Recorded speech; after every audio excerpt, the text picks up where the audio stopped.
Hello, my name is Mary NIELSON, and today I'm going to be talking about dispersion and rainbows. The first thing we need to understand is visible light. Visible light is one type of electromagnetic radiation. It spans the ranges of 400 nanometers to 750 nanometers in wavelengths. Our eye is actually able to differentiate different colors because each color corresponds with a specific range of wavelengths. The next concept that we need to understand is that of refraction. When light enters a different medium, the speed of light actually changes, so it's not always constant. In air or in a vacuum, the speed of light is 300 million meters per second, and that's a value that we refer to as c. However, when light enters a new medium, such as glass, or specific to rainbows, water, the speed of light will actually decrease. And this is what causes the light to refract or bend at the surface of the new medium, as you can see here. Some of the light is also reflected, but the part that it goes through the new medium is going to bend like so. So to sum up, the speed of light varies for different mediums, and because of this, light refracts or bends when it enters a new medium.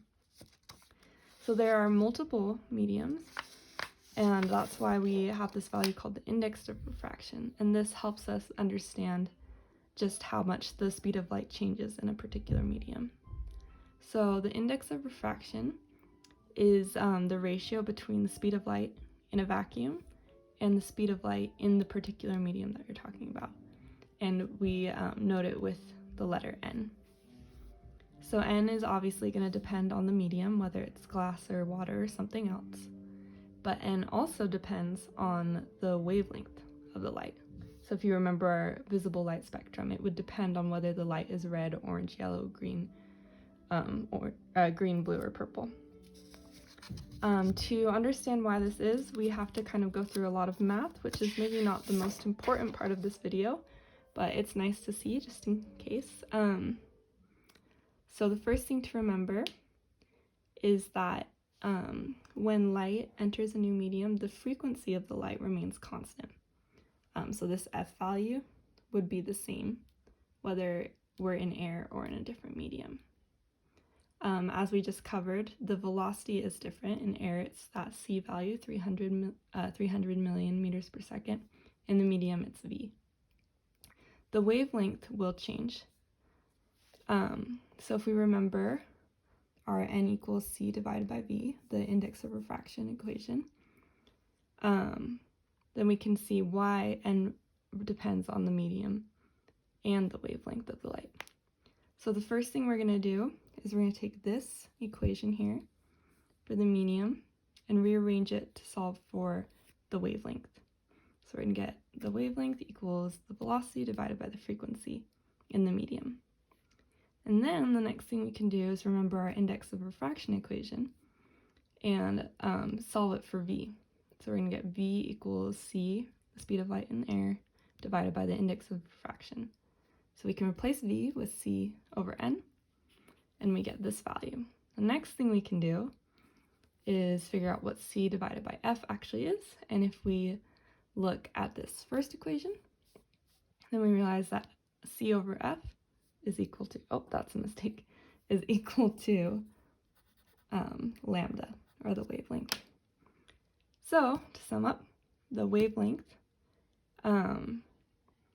of light in the medium and the wavelength of light in air and the index of refraction are all interrelated. In other words, this n value, or index of refraction, depends both on the medium and the actual wavelength of light. So the next thing we need to talk about is Snell's law. Snell's law has to do with the actual angle at which the light is going to be refracted. So this diagram is maybe a little bit complicated, but basically we have our two different materials. So this here would be air, and this could really be anything, but we'll just say it's glass for right now. So this is our light coming in, our incident ray is what we usually call this. Let me write that, incident ray. And as always, we're going to have some light reflected right off the surface. This is the boundary, right, between the two mediums. But we're going to have some light that's refracted. So Snell's law is usually stated this way.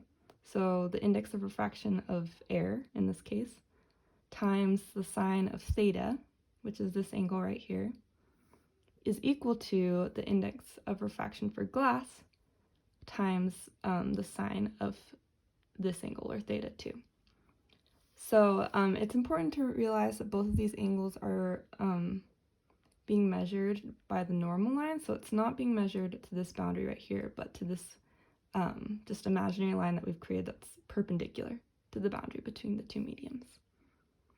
So if the index of refraction is larger in the new medium than it is in air, then the angle of the refracted light is going to be smaller than this incident angle right here. In other words, the ray of light is going to bend towards the normal line. If it were the opposite, so if the index of refraction of air was larger, then it would be going away from the normal line. So in glass or in water, in the case of a rainbow, the speed of light is going down, right? It's getting slower. So the index of refraction is larger. So all the light is going to be bending towards the normal line. But if you remember, the actual n value depends not only on the fact that it's water, not only on the medium, but also on the actual wavelength or the color. So that is going to bring us to dispersion. So here's our Snell's law, right? So recall that our index of refraction changes with wavelength. So violet actually has the largest index of refraction, which means, and if you look at this equation, this will make sense, it will bend the most towards the normal line, which makes sense just mathematically. If this is a large number, then this has to be a small number, right? Red, on the other hand, has the lowest index of refraction, so it's going to bend the least, which also is consistent with our Snell's law up here. So with that, we can actually define dispersion, finally, as the separation of white light into the entire visible spectrum. So white light, in case you weren't aware, actually contains the entire visible spectrum. So red, orange, yellow, green, blue, purple, all included in white light.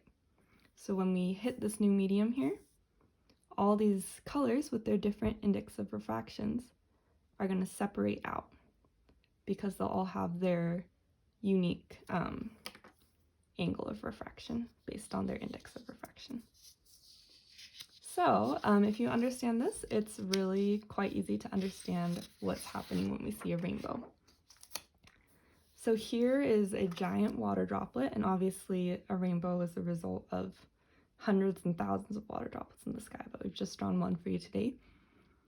So the sunlight is going to hit the edge of the water droplet. It doesn't actually really matter what angle. You could think of it as this way or this way, but I just drew it like this. And the first thing that's going to happen is refraction. So if you recall from earlier in the video, light refracts because we're entering a new medium here, right?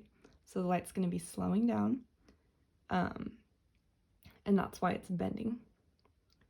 Then you'll also recall that each different wavelength, so this is white light right here, right?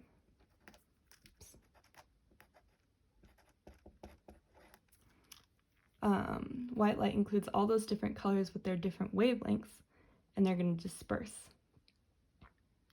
and refract at slightly different angles.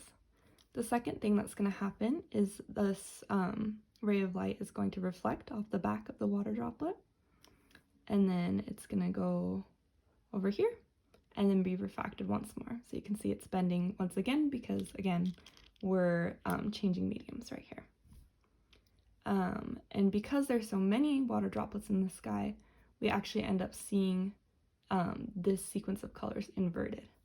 So for example, there would be like another water droplet here, and its purple would be coming out at the top, right? And so we end up seeing it in this order instead of this order, as I have written here.